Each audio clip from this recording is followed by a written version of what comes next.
Marcus Roll. German bodybuilding legend Marcus Roll got into the sport at the age of 18 when a doctor recommended strength training after he sustained a knee injury playing soccer. Fast forward 5 years later and Roll turned pro after training 6 days a week and adopting a heavy diet of supplements, including insulin human growth hormone, HGH. The result has been a cartoonishly strong physique, albeit one with an oddly protruding beer gut. The gut, also known as stomach distension, is also a product of all the supplements taken, particularly growth hormone, that grows more than just your muscles. Candace Armstrong.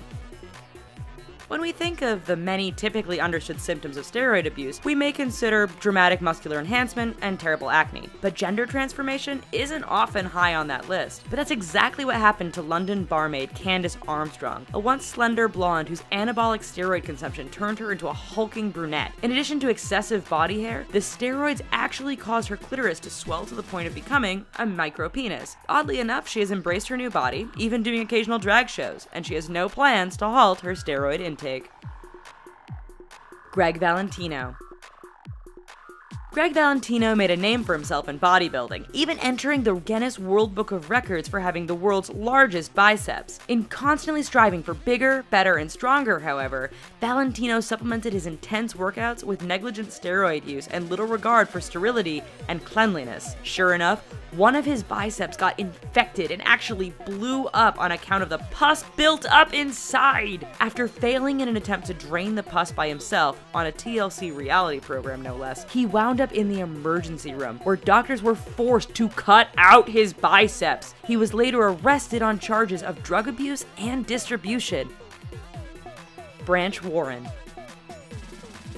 They call Branch Warren the Quadrosaurus, which isn't a surprise when you look at his massive legs. His name is Branch, and he seems to be walking on actual tree trunks. Of course, the 2011 and 2012 Arnold Classic winner hasn't gotten there entirely on his own. Warren's alleged steroid cycle includes a high intake of Dianabol, a preferred steroid to add quick bulk and size, and Sustanaton, which is a common testosterone base. No matter how hard you work out, possessing 30-inch thighs and a 58-inch chest as Warren does simply is not natural.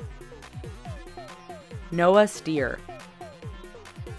A bodybuilding environment brings a whole different kind of normal, but even among bodybuilders, Noah Steer is considered the biggest. Steer doesn't merely boast a frighteningly chiseled frame, but his rippling muscles lie across a 6-foot 6-inch body, making him stand out even at bodybuilding events and expos. Steer is known as Bigfoot on the circuit, both for his massive 350-pound body and an elusiveness that makes him a rare sight at bodybuilding events these days. Another clear indication of steroid use is Steer's head, which is comparatively small atop his broad-shouldered frame.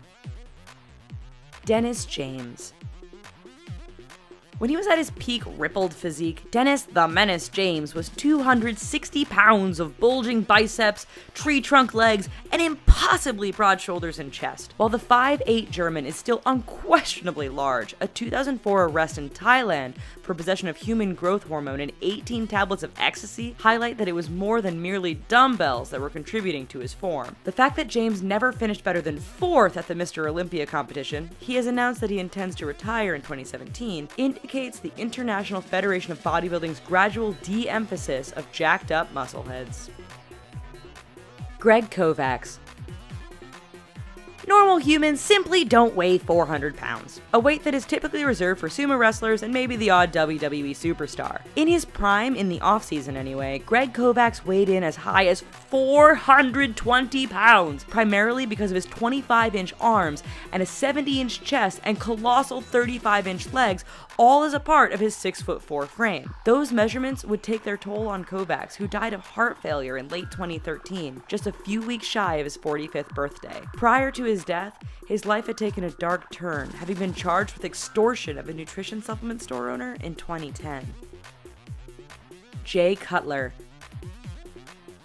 IFBB bodybuilder and 4-time Mr. Olympia Jay Cutler looks nothing like his NFL quarterback namesake. Only one Jay Cutler boasts a 58-inch chest, 22.5-inch arms, 19.5-inch neck, and an off-season weight of 310 pounds. The bodybuilding Cutler has faced years of suspension surrounding heavy steroid abuse based on a positive test for banned diuretics in the 2001 Mr. Olympia competition that was later overturned. His steroid cycle reportedly includes large quantities of HGH, Anadrol, and Decadurabolin, making his physique anything but natural. Andreas Munzer.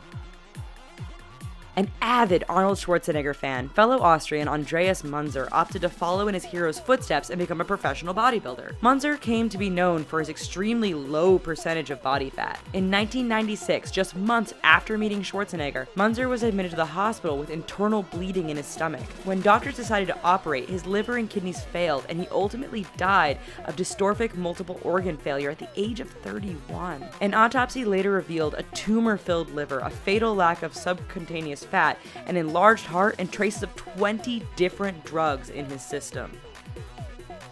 Ronnie Coleman. One common side effect of anabolic steroid abuse is a condition known as gynecomastia, wherein exogenous testosterone brought on by the drugs enter the body and convert into estrogen, leading to the development of breasts. This condition, which is commonly known as bitch tits, can befall men, as it did with decorated professional bodybuilding star and 8-time Mr. Olympia champion Ronnie Coleman. If you're going to refer to Coleman's bitch tits in the presence of this jacked 51-year-old, we recommend that you do so at your own peril. We hope you enjoyed this video of insane muscleheads. Here's some other videos that we think you might like, and don't forget to click on the subscribe button or Ronnie Coleman's gonna get ya. Thanks.